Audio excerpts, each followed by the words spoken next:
What is going on, guys? Prometheus back here yet again with another episode of Risk, Reward, and Fire. Today, what we have here for you is a little bit of crypto is drowning. What happens if our higher time frame targets are not reached to really look for short opportunities? Historically, December, at least the second half of it, is generally not a good time to be in markets. So we're going to be diving on in, guys. Okay, so let me clear up this chart here a little bit, right? Let's clear up this chart just a little bit. We'll turn that off. Okay.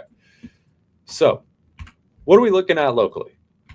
I talked about last week, I talked about value, right? I think I talked about value. You guys might have to correct me if I'm wrong. But if we pull up our weekly volume range profiles, right? These are pretty important in how you discuss and dissect where value is at, what happens when we're losing value, what happens when we're accepting value, and what happens when we're breaking out of it. So, we talked about that quite a bit. At least I've been talking about it on Spaces in the Discord. And for you guys, the simple way to view value using the volume profile is this POC. The POC is the point of control. It's where the most amount of transactions are occurring within this range that we are, describing. And the excuse me, I can't talk. The described range is the weekly.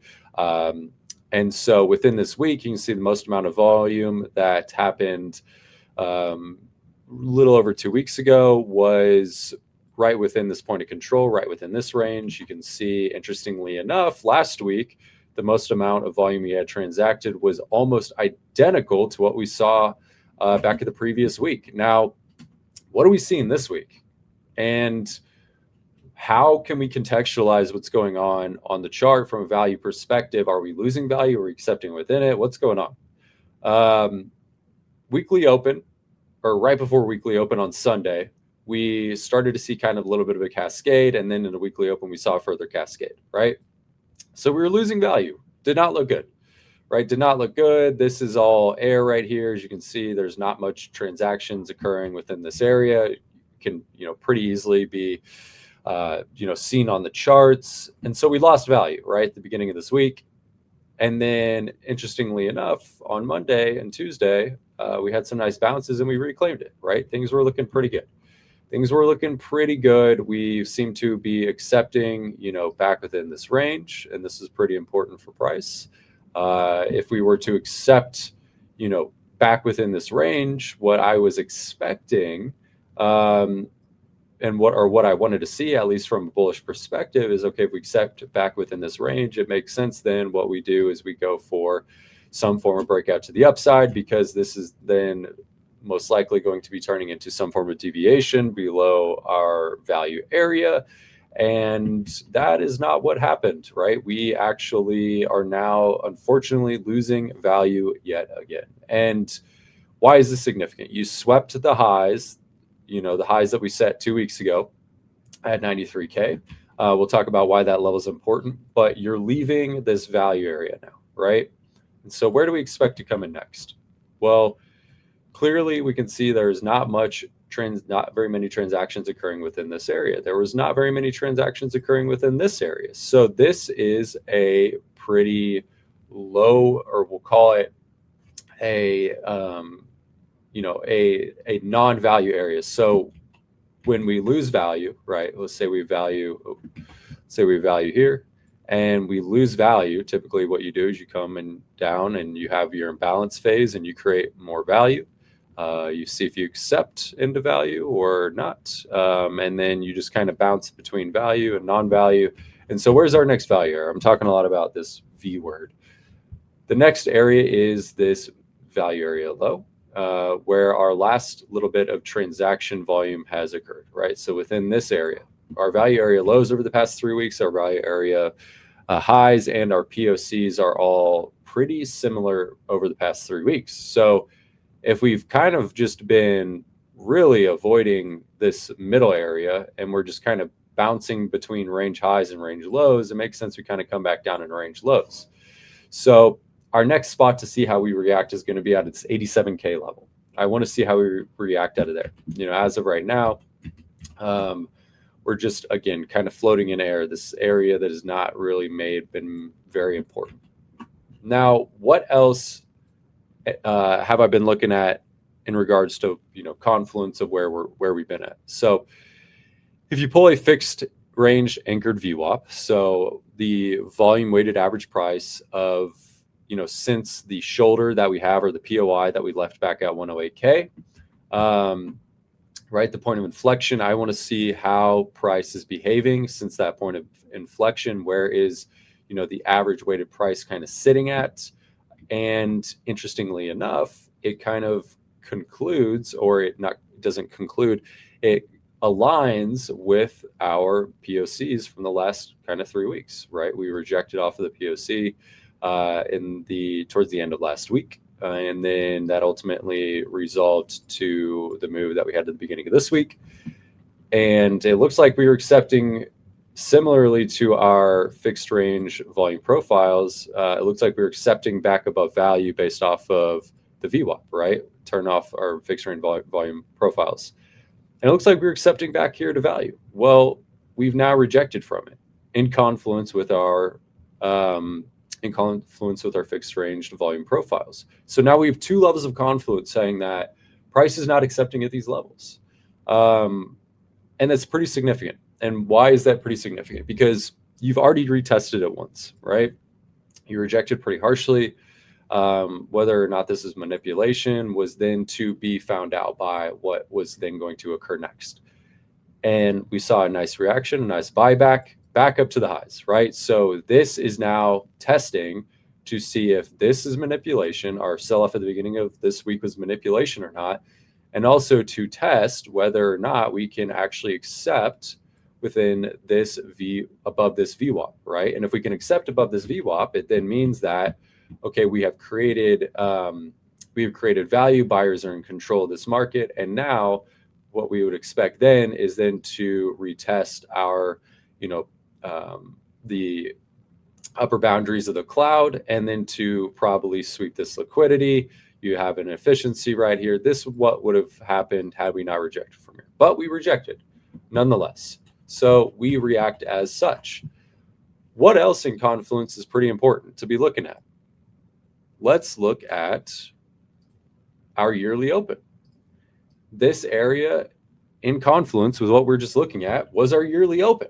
We have now yet again rejected from the yearly open. We didn't quite get there on Friday of last week, but we have clearly rejected from it as of now. Now, interestingly enough, when we first had this sell-off, right, that was right off the monthly open, right? It happened immediately, almost immediately on the monthly open. We had 0 wick to the upside. And if 99, we've talked about this before on wicks, right, on candles. So like, let's say you have your candle body here.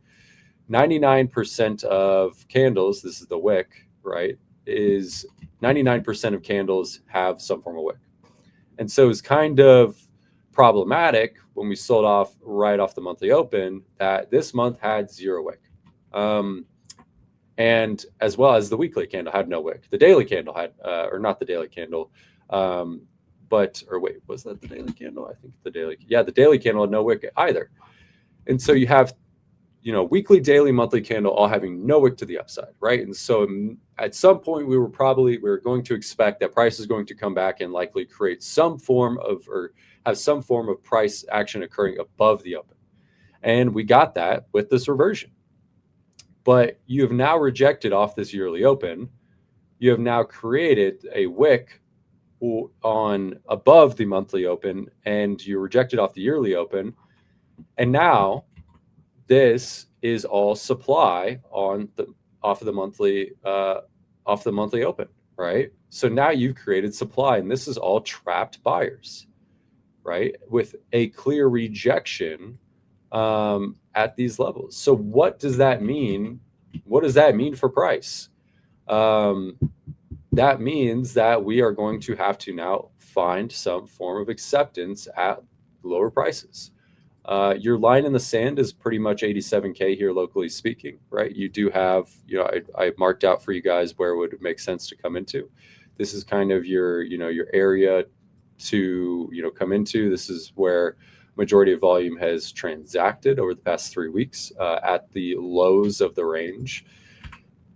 And if you lose that level, I want to mark out for everybody what is next and what should we be looking for next. And I see a lot of people talking about, oh, once we sweep the 74K April lows, that should be it. But let me tell you why that's not the case. Why this is not just a level 2 sweep, right? You have this level is structural demand within the chart. This is not, liquidity, stacked liquidity to just come back and tag and that should be it, right? This is a high time frame accumulation creating structural lows. And if you lose this low, it means this acceptance that we had back then, this value we created, is no longer accepted.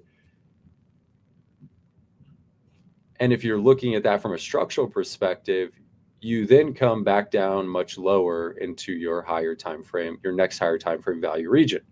And if we pull a fixed range volume profile based off of our 8-month range that we had last year, where is our POC at? Our POC, interestingly enough, is at 67K. So 67K is actually a far more important region from a value perspective than quote unquote just sweeping the lows at 74. So, we are showing a lot of weakness here, guys, and buyers need to step into this market in a meaningful way here, locally speaking. Otherwise, you are very much so at risk of cascading lower. And the reason why the title is what it is, crypto is drowning, is because it is, right? Altcoin structures look horrendous. They look horrendous versus Bitcoin, right? Especially if you look at like XRP and like Doge and some of these other ones, right? They look horrible. There's no doubt about it. They are anemic as can be, right? Alts continue to show weakness. Equities are showing decent relative strength, and crypto looks atrocious, right? So we are at the point in the juncture where, from a bullish perspective, at least here locally speaking, I mean, higher time frame, I've discussed why it makes sense we go even lower than this. If you want to even remain locally bullish here, you need to see a drastic turnaround in market dynamics. Otherwise, you're threatening, otherwise we're just going to see continuation of what we've seen for the past month, right? So that's where we're at. That's what we're seeing in the markets, guys. I hope I broke it down here for you on this fantastic Friday. Hope you enjoy your weekend. As always, this is Prometheus. I need you to turn on post notifications. Follow me on X. Follow the BB YouTube. Follow BB on X. You guys know the gist. Like, comment, subscribe. We will see you next week as always. Peace out, guys.